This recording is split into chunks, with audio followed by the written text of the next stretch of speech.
Alright, so I'm showing you two images on the screen right now. Same model, same product, same scene, but one of them looks really AI generated and the other looks like it was shot on an iPhone. This is what most people are getting wrong in AI UGC today. Image prompting is literally one of the biggest things in AI UGC and not enough people are talking about it. A lot of people are talking about the video models, but if you can't get the images right, then the video models just don't matter at all. So in this video, I'm going to be explaining exactly how you can get better images so you're not generating AI slop like this and you can actually start generating photos closer to this. For a bit of context, my name is Marley, I run Clearflow. We're an AI UGC agency, and for e-commerce brand owners, we handle the entire creative pipeline with AI UGC, handling every step of the process through our custom proprietary systems. That way our clients can actually focus on what matters, which is scaling their brand, while we focus on scaling their meta output. So having that said, if that sounds like you, click on the link in the description, clearflow.com. But for the rest of you wanting to learn more about AI UGC, keep watching. Alright, so before we get into the actual prompting processes, I'm going to give you a bit of background. Image models want to make something beautiful. It defaults to studio lighting, soft skin, perfect angles, and that soft cinematic look that most AI images have. Because the thing is, with these image models, they're not technically allowed to replicate a real person or even replicate real people. So to get images that look like this, you need to be really specific in your prompting. Otherwise, you end up with AI slop like this. Here's 5 main things you need to be focusing on when you prompt your images. First is background blur.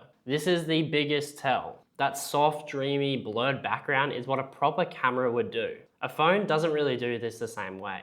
A phone keeps almost everything in focus from the front of the scene to the very back. And the moment your background goes that soft, creamy blur, your customer's brain knows that it wasn't shot on an iPhone. Now, if you're making AI UGC that's made to look like it was shot on the camera for like podcasts or whatever, then that's a different story. And maybe we'll do another video on that. But for specifically iPhone held UGC videos, you need to really hone in your prompting to remove this. Second thing to work on is your lighting. iPhone lighting is really hard to replicate, especially for these AI models. That's one of the biggest things that I found. For real iPhone shot footage, there's a bunch of mixes of warm and cold light, and all these different sources add together. That's why iPhone footage obviously has the look that it does. Whereas with these AI models, what they tend to do is have one light source, one light color type, and it looks studio shot. So in your prompts, you need to figure out a way to become really specific on how the lighting mechanics need to work, specifically in the scene that you're envisioning. Is the light coming from in front, behind, beside, all those sort of things. Third is skin texture.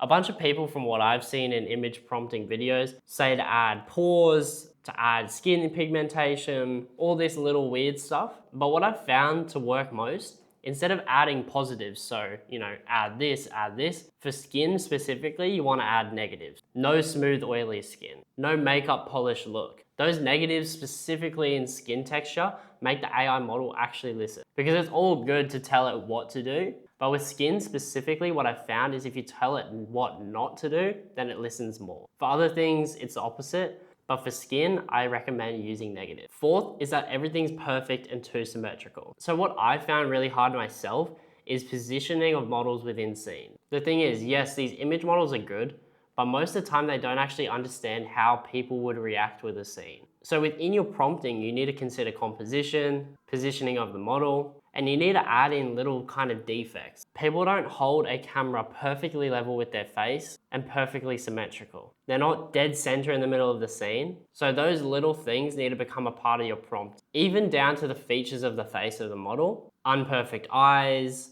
mismatching eyebrow shapes, those little details can add a certain part of realism to your image. The fifth and final thing you need to focus on is the background. So if you're going for the traditional UGC look with AI, if the background's super polished and clean and there's nothing there, then obviously it's gonna look fake. Whether you're in a bathroom scene, a kitchen scene, a bedroom scene, outside, wherever it is, there's gonna be people, things, objects within the background. And a lot of people miss this in AI UGC, but it's just that little feature you can add that makes it look so much more realistic. All right, so once you fix those 5 things, there's 2 more things that I want to point out. When you're trying to make an image look like it was shot on an iPhone, the instinct is to rough it up. In your prompting, a lot of people say add grain, add compression, make it lower quality, because that's what an iPhone photo looks like in your feed, right? Well, look, it's actually wrong. You're better off generating a clean, crisp image, retaining as much detail as possible. Because that grainy, slightly compressed look comes later down the workflow. And if you do it at the start, then it's just gonna stack on top of each other and you're gonna get a shit looking video at the end. So you need to start with a clean source and let the real world compression stack on top of it. Because if you do it the other way, then you're self-sabotaging.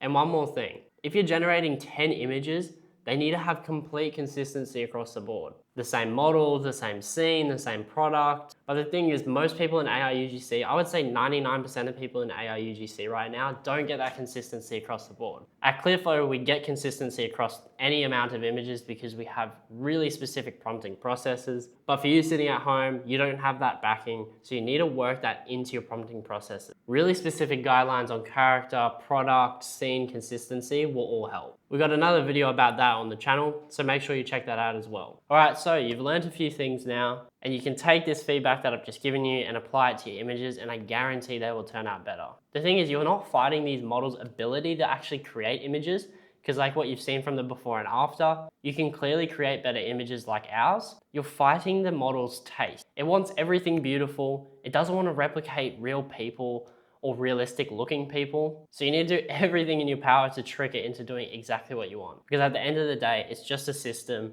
and with enough time prompting and prodding it, you'll get there. Fake looking creative breaks trust the second that viewers see it. They're not only just thinking, oh, that looks AI, they're thinking, I will never buy from this brand ever again. And the thing is, you paid for that impression and it did nothing. You need to audit your own images against those few tips that I just gave you in this video. And look, if you're an e-commerce founder, to be honest, you shouldn't be wasting time on this, because the thing is, AI moves so fast, and if you're wanting to actually scale your brand, you won't have enough time to learn it.